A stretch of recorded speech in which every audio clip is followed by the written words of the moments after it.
এই পথে কত দূর চললা? গ্রাম কালেকশনে। বাড়ি মদিপুকুর কোথায় বললা? ঠিকানাটা ঠিকভাবে বলবো তাহলে আমরা হাসিপুর কোন দিকটায়? হাসিপুরের দক্ষিণ সাইডে ওই মন্দিরের দিকটাতে না? হ্যাঁ আমি চিনি, মানে হসপিটালটা ওই কোণের দিক দিয়ে রবীন্দ্রের বাড়ি ওটা দিকে। হ্যাঁ এই রবীন্দ্রের বাড়ি আমার দাদার বাড়ি পারলে রবীন্দ্রের বাড়ি, মানে যে আদিবাসী বাড়ি রয়েছিল যে মারা গেল তার সাথে তার পেছনে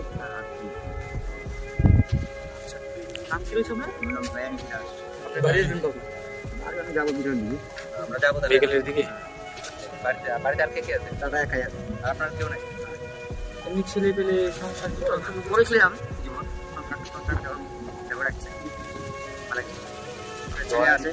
নাম বলে চিনবে তো? হ্যাঁ ছেলে কোথায় গেছে? কোনো নাম রয়েছে আপনার ওখানে? হ্যাঁ। ওই একটা না আর নাম বলে চিনবে সবাই না? দিলীপ। আচ্ছা ঠিক আছে। এমনি ওখানে